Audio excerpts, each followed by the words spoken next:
அலைக்கும் வரஹ்மத்துல்லாஹி வபரகாத்துஹு. அடுத்த வீடியோவில் சந்திக்கிறோம்.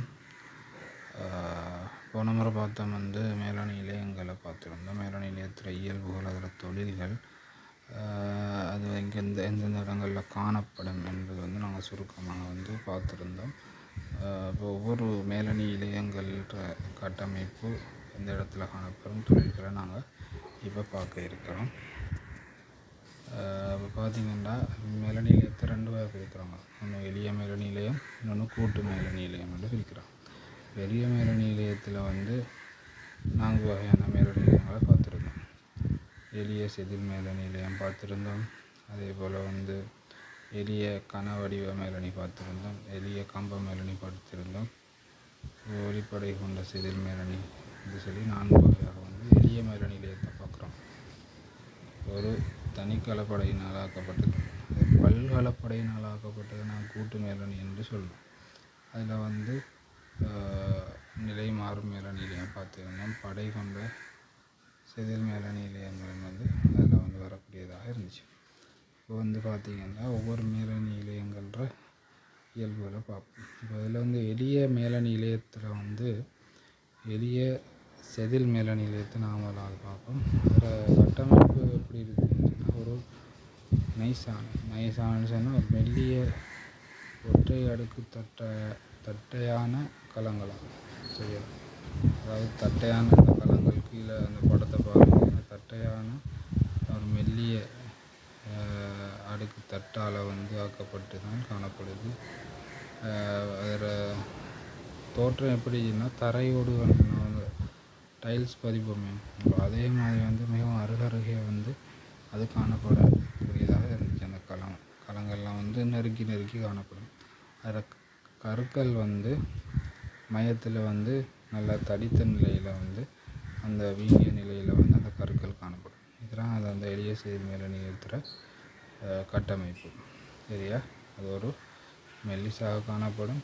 ஒரு தட்டுருவான ஒரு தட்டு உருவாக காணப்படும். நெருக்கமாக காணப்படும். அதே போல் அதில் கருக்கள் நல்லா தடித்த நிலையில் வீங்கிய நிலையில் காணப்படும். சரியா? விளங்கிட்டா? இப்போ கீழே இருக்கிற அந்த இதை பார்த்தா விளங்கும். அது எப்படி இருக்குன்னு தட்டாக காணப்படுது. சரியா? கீழே இருக்கிறது தொடுப்புலையும், அதுக்கு மேலே பார்த்தீங்கன்னு சொன்னால் வட்ட தட்டு மாதிரி காணப்படுது. பாருங்கள், ரோஸ் கலரில் காட்டப்பட்டிருக்கு. நடுவுக்குள்ள இருக்கிற கருக்கள் அது வீங்கிய நிலையில் காணப்படுது. இப்போ அடுத்ததாக பார்த்தோம்னு சொன்னால் காணப்படும் இடங்கள், அது காணப்படுற இடத்த பார்த்திங்கன்னா நுரையீரலில் காணப்படும். காற்று நுண்ணறைகளில் சுவர்களில் இது காணப்படும் நுரையீரலில். சரியா? அதே போல் நுண்ணறைகள்னு சொன்னால் செல்வம் தானே, சிற்றறைகள்னு சொல்லி நுரையீரலில் காணப்படுற சிற்றறைகளில் காணப்படுது. சரியா? அதே போல் குருதி தொகுதியில் குருதிமயிர் குழாய்களில் காணப்படுது. குழாய்கள உட்புறச்சுவரில் இது காணப்படுது. குருதிமயிர் குழாய்களில் உட்புறச்சுவரில். அதே போல் சிறுநீரகத்தில் போமனி நுரை என்று சொல்லும். அதில் உரையில் உட்புற அடுக்கில் இது காணப்படுது. அதாவது நுரையீரலில் சிற்றறைக்குள்ளே காணப்படுது. அதில் நுண்ணறைகள் என்று சொல்கிறது காற்று நுண்ணறைகளில் காணப்படுது. அடுத்த குருதி தொகுதியில் குருதி மயிர் குழாய்களில் உட்புறச்சுவரில் காணப்படும். சிறுநீரகத்தில் போமனி நுரையில் இந்த களங்கள் மெல்லிசான இடங்களில் இந்த இது காணப்படக்கூடியதாக இருக்குது. அடுத்து பார்த்திங்கன்னா இதில் தொழில் எடுத்து பார்த்தா பரவல் மூலம் என்ன செய்யணும் சொன்னால், பரவல் மூலம் மிக மெல்லிய அடுக்காக இருக்கிறார்.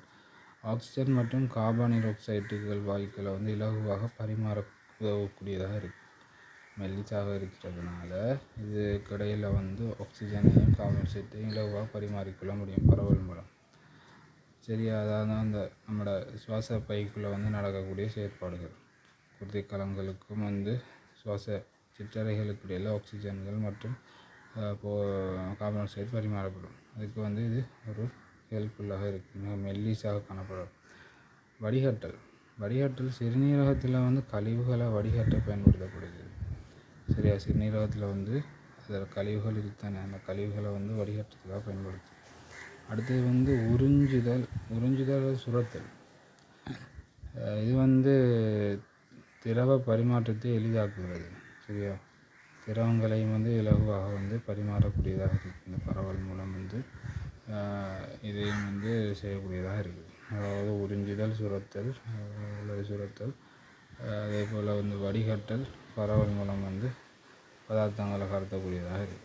சரியா, இப்படி வந்து இதில் தொழில்களை நாங்கள் சொல்லலாம். அடுத்த மேல நிலையமாக நாங்கள் பார்ப்போம் எளிய கன வடிவ மேல நிலையத்தை நாங்கள் பார்ப்போம். எளிய கன வடிவ மேல நிலையத்தை பார்ப்போம். இந்த கன வடிவ மேல நிலையம் வந்து செல்களின் வடிவம் எப்படி காணப்படும் சொன்னால் குறுக்கு வெட்டு தோட்டத்து, அதாவது குறுக்காக அதை வெட்டி பார்க்கும்போது இவை கனசதுர இல்லை வடிவத்தில் காணப்படும். சரியா, இது வந்து ஒரு அதாவது தாயக்கட்ட வடிவம்னு சொல்லுவாங்க. தாயக்கட்ட வடிவத்தில் வந்து இது காணப்படும். அடுக்கு ஒரே ஒரு அடுக்கு செல்களால் சிங்கிள் லேயர், இதுவும் ஒரு தனி கலப்படையினால் ஆக்கப்பட்டு காணப்படும். சரியா, அடுத்தது வந்து பார்த்திங்கன்னா உள்கஜிர கரு, அந்த உட்கரு வந்து ஒவ்வொரு செல்லிலும் மையத்திலும் பெரிய உருண்டையான கருக்கள் அமைந்திருக்கும். பெரிய உருளையான கருக்கள் வந்து மையப்பகுதியில் அமைஞ்சிருக்கும்னு சொல்கிறாங்க. அடிப்படை படலம், அதாவது பேஸ் மெம்பரன்ஸ், அடிப்படை படலம்னு சொன்னால் அது அடித்தள மென்சவுன்னு சொல்லுவாங்க. இச்செல்கள் அனைத்தும் அடிப்பகுதியில் உள்ள அடிப்படை படலத்தின் மீது வரிசை அமைந்திருக்கும். அதாவது அடியில் இருக்கிற மென்சவம் மேலே தான் இது வரிசையாக அப்படி அமைஞ்சிருக்கு.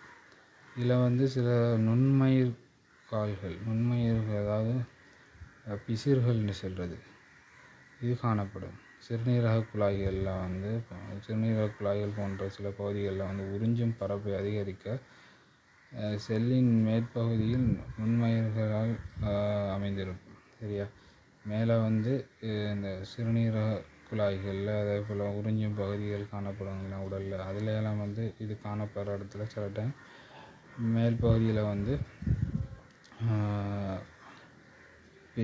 பிசிர்கள்னு சொல்கிற அந்த நுண்மயிர்கள் காணப்படும்.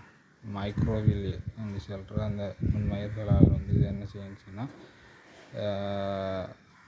உறிஞ்சிற பரப்பை வந்து அதிகரிக்கிறதுக்காக உரிகிறதுக்கு இலகுவாக வந்து அது வைக்கப்பட்டு சில டைம் சில இடத்துல காணப்படும், இது சில இடத்துல காணப்படாது. அடுத்தது வந்து பார்த்திங்கன்னா இதில் ஸ்ட்ரக்சரை பார்த்தா ஸ்ட்ரக்சர் எப்படின்னு பார்த்திங்கன்னா அந்த மைக்ரோவில்லியன்ட்டு மேலே இருக்குது, நடுவுக்குள்ள அந்த உருளை வடிவான கரு இருக்குது, பேஸ் மெம்பரன்ஸ் அடித்தள மென்சவ் இருக்குது. இப்படி ஒரு தாயக்கட்ட வடிவத்தில் இது காணப்படுது. அதெல்லாம் வந்து கன வடிவ மேலநிலையம்னு சொல்கிறாங்க. சரியா, கன வடிவ மேலநிலையம்னு சொல்கிறாங்க, எளிய கன வடிவ மேலநிலை. அடுத்து வந்து பார்த்திங்கன்னா இதில் காணப்படுற இடம் எங்கெங்கெல்லாம் காணப்படுறா மனித உடலின் முக்கியமாக சுரப்பு மற்றும் உறிஞ்சுதல் நடைபெறும் இடங்களில் இது காணப்படும். சுரப்பு அல்லது உறிஞ்சுதல் நடக்கிற இடத்துல காணப்படும். சிறுநீர் குழாய்களில் வந்து சிறுநீரகத்தின் நெப்ரான்களில் உள்ள அண்மை சுருண்ட குழாய் பகுதியில் காணப்படும். அண்மை சுருண்ட குழாய் என்று நாம் படிப்போம் சிறுநீரகத்தை படிக்கும்போது, அந்த பகுதியில் வந்து இது காணப்படும். அதேபோல் சுரப்பிகளின் நாளங்களில் உமிழ்நீர் சுரப்பி, தைராய்டு சுரப்பி ஆகியவற்றின் சிறிய நாளங்களில் வந்து இது காணப்படக்கூடியதாக இருக்குது. சரியா, அடுத்து வந்து அது நாளங்களுக்கு உள்ளுக்கு காணப்படும். அண்டகத்தின் மேற்பரப்பு, அதாவது கருப்பை இருக்குது, அதில் வெளிப்படலத்தில் வந்து இது காணப்படும். சரி, அடுத்து வந்து கண் விழித்திரை என்று பார்த்தா கண்ணில் லென்ஸு மற்றும் விழித்திரையின் வண்ணப்படலம் அடுக்கு ஆகிய பகுதிகளில் வந்து காணப்படக்கூடியது. கண்வெளியில் அண்டகத்திர மேற்பரப்பு, சுரப்பிகள், நாளங்கள், சிறுநீர் குழாய்கள் எல்லாம் வந்து இது அந்த உறிஞ்சக்கூடிய இல்லை சுரப்புகள் நடக்கக்கூடிய தைராய்டு உமிழ்நீர் சுரப்பிகளில் கணையம் சுரப்பிகளில் வந்து இது காணப்படக்கூடியதாக இருக்குது. சரியா,